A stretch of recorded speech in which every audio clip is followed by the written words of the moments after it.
안녕하십니까. 백승주입니다. 오늘 아침 영하 14도입니다. 코로나가 진정되지 않은 상황에서 정부 차원에서 3단계 상향 조치에 대한 검토에 대한 언론 보도가 있는 것 같습니다. 검찰 논란 속에서 윤석열 검찰총장이 대통령을 상대로 한 행정소송을 제기한 것으로 알려지면서 전국이 파국이 예상되는 상황입니다. 이런 상황 여러분도 익히 체험하면서 살고 계시려 보아집니다만 모든 것이 정상화되어 있으면 좋겠다라는 그런 말씀을 드려봅니다. 오늘 방송에서는 박정희 시대의 긴급조치 닮아가는 문재인 정부의 입법 독재라는 주제로 여러분한테 말씀을 드려보도록 하겠습니다.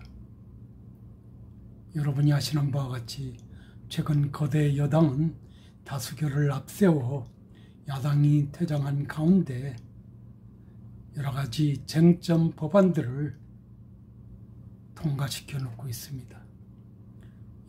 야당을 배제하고 국회법에 따른 토론과 축조심의를 아예 무시하면서 소위 법률 만능주의에 입각하여 유신체자의 긴급조치에 버금가는 문제 있는 법안들을 통과시켜서 공포를 기다리고 있습니다.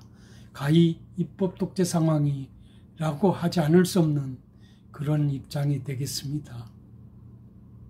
주장하는 바와 같이 지난 박정희 대통령 유신체제 하에서 긴급조치 1호에서 9호를 발동하여 개헌 논의 등 일체를 금지하고 반정부 세력에 대한 정치활동, 언론 및 표현의 자유에 대한 제한을 가했습니다.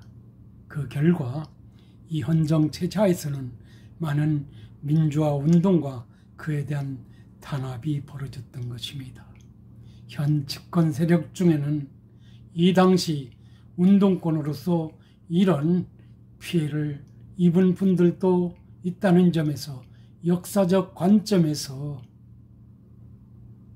역설적이게도 이들이 주체가 되고 있다는 점을 생각해 보면 상상이 가지 않습니다. 왜 그렇게 하고 있는지에 대해서요. 긴급조치는 유신헌법 53조에 근거해서 대통령이 권한으로 취할 수 있었던 특별조치라고 우리가 표현해 볼 수 있습니다. 유신헌법 53조는 대통령은 천재지변 또는 중대한 재정 경제상의 위기에 처하거나 국가의 안전보장 또는 공공의 안녕 질서가 중대한 위협을 받거나 받을 우려가 있어서 신속한 조치를 취할 필요가 있다고 판단할 때에는 내정, 외교, 국방, 경제, 재정, 사법 등 국정 전반에 걸쳐 필요한 긴급 조치를 취할 수 있도록 규정하고 있습니다. 이항은 대통령은 제1항의 경우에 필요하다고 인정할 때는 이 헌법에 규정되어 있는 국민이 자유와 권리를 잠정적으로 정지하는 긴급 조치를 취할 수 있고 정부나 법원이 권한에 관해서 긴급 조치를 취할 수 있다고 하고 있습니다. 과히 대통령은 무소불위 권한 행사를 할 수 있는 이런 유신 헌법 하에서 긴급 조치를 발동했던 것입니다. 당시 대통령은 9번에 거쳐서 긴급 조치를 발동했습니다. 그럼으로써 헌법상의 국민이 자유와 권리를 잠정적으로 정지할 수 있는 권한을 행사할 수 있었던 것입니다. 이 긴급 조치는 대통령에게 가장 강력한 권한을 위임했던 긴급 권고로서 1974년 1월 8일 1호 긴급 조치를 시작으로 총 9차례 발동이 됐었습니다. 물론 1980년 10월 27일 헌법 개정이 이루어지면서 폐지됐기는 했습니다마는 한 6, 7년 동안 긴급 조치가 발동됐다고 볼 수 있습니다. 우선 긴급 조치 1호는 다음과 같습니다. 대한민국 헌법을 부정, 반대, 왜곡 또는 비판하는 일체 행위를 금지한다 이래 됐습니다. 최근에 5.18 비방금지법도 이런 형태로 입법이 되고 있다는 점에서 역사적 아이러니를 우리가 연상해 보지 않을 수 없을 것입니다. 그 다음에 이 항에서는 대한민국 헌법이 개정 또는 폐지를 주장, 발의, 청원하는 일체의 행위를 금한다. 사망, 유언비어를 날조, 유파하는 일체의 행위를 금한다. 사항 전 1, 2, 3호에서 금한 행위를 권위, 선전하거나 방송, 보도, 출판, 기타의 방법으로 이를 타인에게 알리는 일체의 언동을 금한다 이래 됐습니다.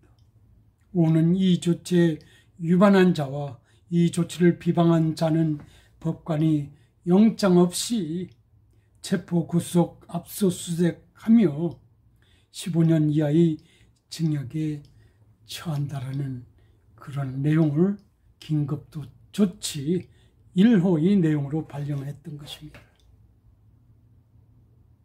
긴급조치 2호는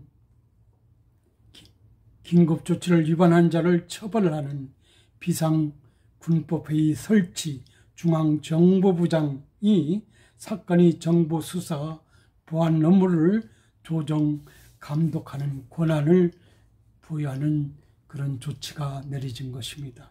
긴급조치 3호는 국민생활 안정을 위한 대통령이 긴급조치를 발령할 수 있는 권한을 내리고 있습니다.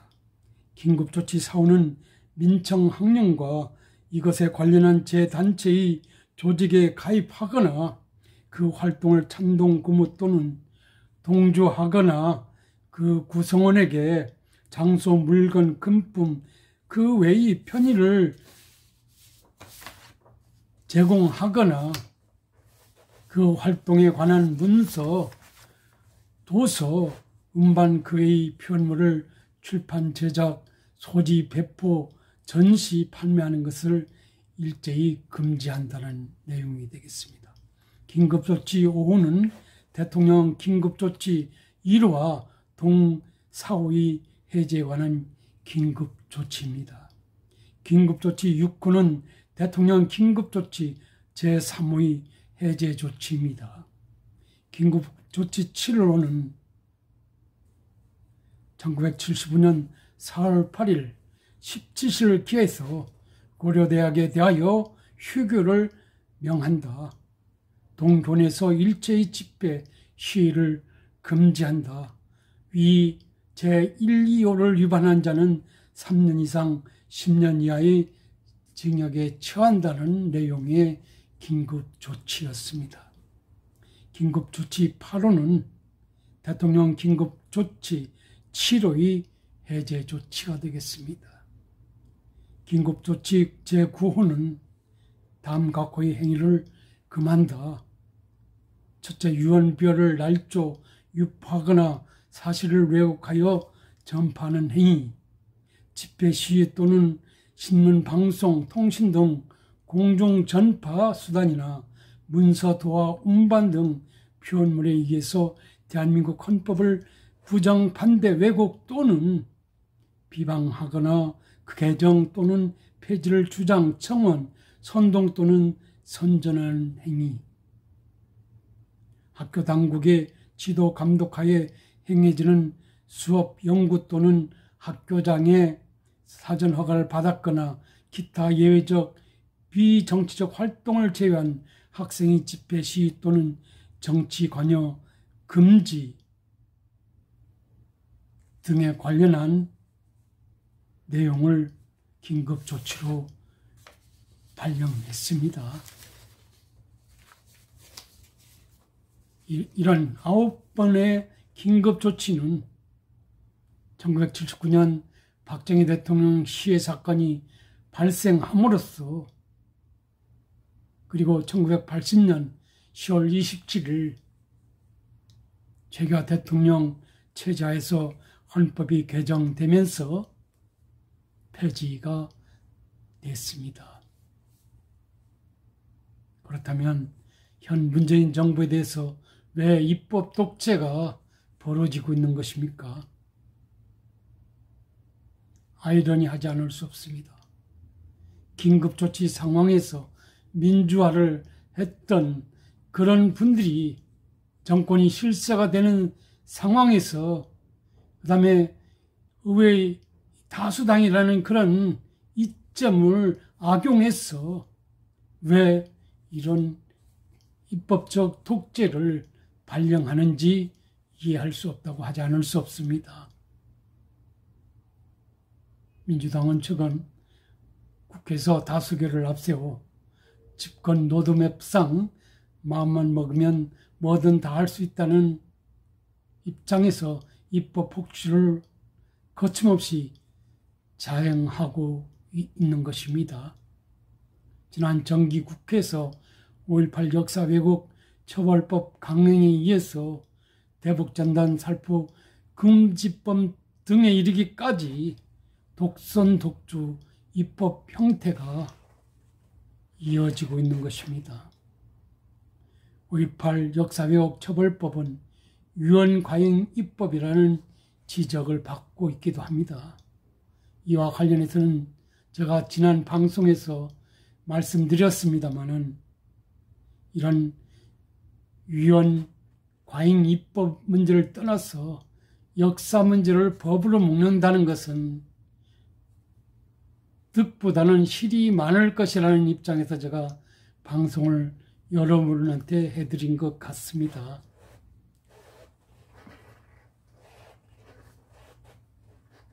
(5.18) 관련 비방, 날조 등의 경우 징역 5년 또는 5천만 원 이하의 벌금형에 처할 수 있는 이런 입법이라는 점에서 긴급조치 1호와 양형에서 다소 차이는 있지만은 그것과 뭐가 다른지 여러분 이해하실 수 있을 것입니다. 이런 법들은 사상의 자유, 특히 표현의 자유를 지나치게 억압한다라는 비판이 제기될 수밖에 없을 것입니다. 그리고 지난 방송에서 말씀드렸습니다마는 서강대 최진석 교수님 입장, 5.18을 현장에서 체험한 입장에서 5.18의 어떤 그 민주정신, 자유정신을 법이라는 그 매개체에 있어서 말살시킬 수 있는 그런 문제도 연상되지 않을 수 없다는 그런 말씀을 드려보겠습니다. 그 다음에 대공수사권을 몽땅 경찰로 이관하는 국정원법 개정도 심각한 개학이라는 비판을 면치 못하고 있는 것으로 알려져 있습니다. 비록 3년 유예기간을 설정했지만은 오랜 대공수사 노하우를 축적한 국정원을 무력화시키면서 경찰을 비대화시키는 것이 과연 합리적인 개혁인지에 대한 논란이 가중되고 있습니다. 오늘 아침 언론 보도에 따른다면 이런 입법에 의해서 이승만 독재를 조장했던 이승만 경찰을 다시 환생될 가능성이 있다라는 비판적인 어떤 기사가 떠오르고 있는 점을 우리가 연상해 본다면 문제가 있지 않느냐는 생각을 하지 않을 수 없습니다. 게다가 검찰개혁이란 명분 하에서 공수처 설치법 제정하고 한 번 이에 관련한 어떤 조치가 없는 상황에서 여당 독단적으로 소위 토론이라든지 축조심의 모든 것 무시하고 개정하는 그런 악순환을 전개하고 있는 그런 상황 또한 입법 독재의 한 유형이라고 비판하지 않을 수 없을 것입니다. 특히 우리가 관심을 끄는 것은 최근 미 의회 산하 인권위원회가 한국에 있어서 대북 전단 살포 금지법, 즉 남북관계 발전법 개정안과 관련한 청문회를 개최할 것이라고 하는 외신이 드러나고 있습니다. 대북 전단 금지법 처리 움직임에 우려를 표명해왔던 미 의회 차원이 첫 조치인 것으로 알려지고 있습니다. 우리 외교부 장관이 미 주요 언론에 출연해서 이 법과 관련해서 표현의 자유는 절대적이지 않다며 대북 전단 금지법을 옹호하고 나섰지만 전단 금지법을 둘러싼 국제사회의 우려는 연일 커지는 모양새인 것 같습니다. 특히나 아시아 지역에서 소위 민주화를 이룬 대표적인 민주주의 국가인 한국이 다른 문제도 아니고 그리고 인권 대통령 하에서 인권 이슈를 놓고 미국 유엔 국제사회 단체와 공방을 벌이는 이런 갈등 상황이 빚어지는 것도 국익을 위해서는 전혀 바람직하지 않아 보입니다. 한국이 기본적 시민의 자유에 대한 경시와 공산주의 북한에 대한 묵인이 중대되고 있어서 심각히 우려된다라는 외신의 칼럼도 시사하는 바가 매우 크다고 하지 않을 수 없습니다. 지금까지 1년에 소위 현 정부 체제에서의 입법 독재 상황을 유신 시대의 긴급 조치와 매칭시켜서 여러분한테 말씀을 드려봤습니다. 제 개인적 판단에 비추어 보건대 유신 체제의 소위 독재 체제라고 할 수 있는 유신 체제의 긴급 조치와 크게 다르지 않는 이런 입법들이 양산되고 있는 이런 상황, 우리는 어떻게 해석하고 어떻게 대처하는 것이 옳은가에 대한 반문을 하지 않을 수 없습니다.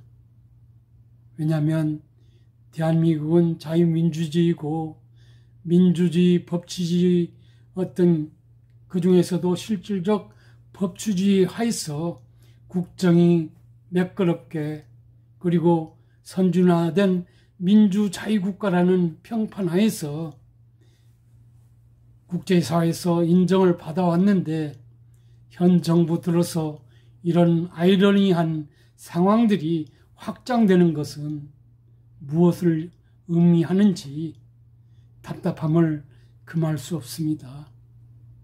어떤 분들은 소위 사회주의 파쇼가 된다는 짓인지 하는 이런 전체주의 사고하에서 국정이 돌아가고 있다라는 그런 비판들이 제기되고 있습니다.